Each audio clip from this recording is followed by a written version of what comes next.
Hi friends, ఎలా ఉన్నారండి? అందరు బాగున్నారా? నేను కూడా చాలా బాగున్నాను. ఈరోజు వచ్చేసి మీకు పెసరట్టు ప్రాసెస్ చూపిస్తాను, చూడండి ఎలా చేసుకోవాలనేది. నైటే ఒక గ్లాసు పెసలు, ఒక గ్లాసు రైస్, ఒక గ్లాసు మినపగుండ్లు, కొంచెం మెంతులు వేసి నైటే శుభ్రంగా కడిగి నీళ్ళు వేసి నానబెట్టేసేయండి. ఇంకా తర్వాత మార్నింగ్ ఆ నీళ్ళు చల్లేసి మళ్ళీ శుభ్రంగా కడిగి ఇలాగ మిక్సీకి పట్టండి. అచ్చం దోసపిండి లాగా అనమాట. ఇంకా తగినంత ఉప్పు, సోలా పొడి కలపండి. ఈ పొట్టున్న పెసలే తీసుకోండి, ఎందుకంటే ఇది పిల్లలకి చాలా హెల్దీ అనమాట. ఆరోగ్యానికి చాలా మంచిది, బలం పిల్లలకి. అందుకని పొట్టు ఉన్న పెసలు తీసుకోండి, పిల్లలకి మంచిదన్నమాట. ఆరోగ్యానికి, పిల్లలకి బలం. స్కూల్ నుంచి రాగానే ఈవినింగ్ కూడా పిల్లలకి చేసి పెట్టేయండి. చాలా టేస్టీ అయిన పెసరట్టు నేను ప్రాసెస్ చూపించాను కదా, అలాగ నైట్ నానబెట్టేసి పొద్దున్న మిక్సీకి పట్టుకోండి, వెంటనే వేసేసుకోవచ్చు అనమాట. ఇంకా పల్లీల చట్నీ కోసం పల్లీలు అయితే ఫ్రై చేసి పక్కన పెట్టేసాను. ఇదిగోండి టమాటాలు, ఇంకా పచ్చిమిర్చి కూడా ఆయిల్లో ఫ్రై చేసి ఇంకా చట్నీ చేసుకోవడమే. చాలా టేస్టీ అయిన పల్లీల చట్నీ అనమాట. పెసరట్టు పల్లీల చట్నీ కాంబినేషన్ సూపర్ ఉంది. టేస్ట్ అయితే సూపర్ అంటే సూపర్ ఉంది, చూడండి.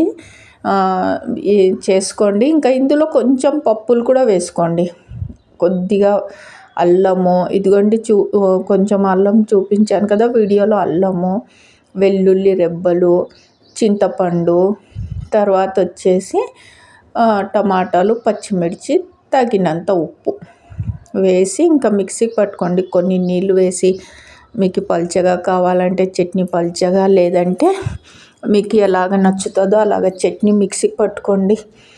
సూపర్ ఉందన్నమాట పెసరట్టు.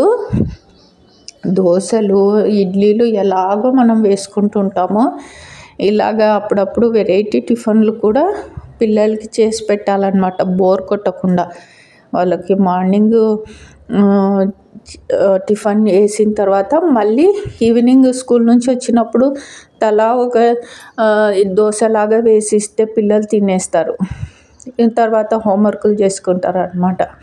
ఇంకొండి చట్నీ అయితే తాలింపు పెట్టేశాను, ఇంకా పెసరట్టు వేస్తున్నాను. ఇదిగోండి పెసరట్టు ఇలాగ ఇంకా అచ్చం ఇంకా దోశలాగానే, కాకపోతే ఇందులో మనము బియ్యం ఒక గ్లాస్ తీసుకుంటే పెసలు ఒక గ్లాస్ తీసుకున్నాం అన్నమాట. ఇంకా మినపగుండ్లు, తర్వాత వచ్చేసి కొంచెము మెంతులు వేయాలి కంపల్సరీగా. ఇంకా చూడండి ఉల్లి వేసుకోండి. మీకు ఇంకా లేదు అంటే కారము, బుడ్డల చట్నో, ఏదో బుడ్డల పొడి ఉంటుంది కదా, బుడ్డల పొడి, కొబ్బరి పొడినో, లేదు అంటే ఆనియన్ చట్నీ కూడా వేయండి, చాలా బాగుంటుంది, సూపర్ ఉంటుంది అన్నమాట. ఇంకా ఇదిగోండి,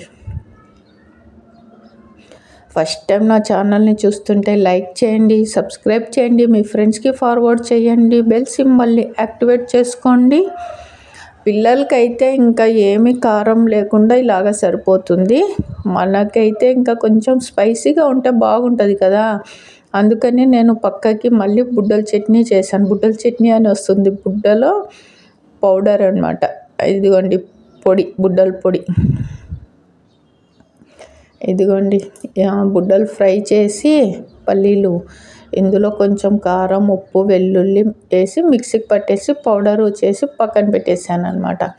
ఇది ఇంకా పెసరట్టు పైన చల్లేసి కొంచెం ఆయిల్ కూడా వేయచ్చు. ఇలా పక్కకు కూడా ప్లేట్లో పెట్టుకొని తినండి, చాలా బాగుంది. టేస్టీ అయిన టిఫిన్ ఈరోజు. ఓకే అండి, మీరు కూడా తప్పకుండా ట్రై చేయండి. బాయ్.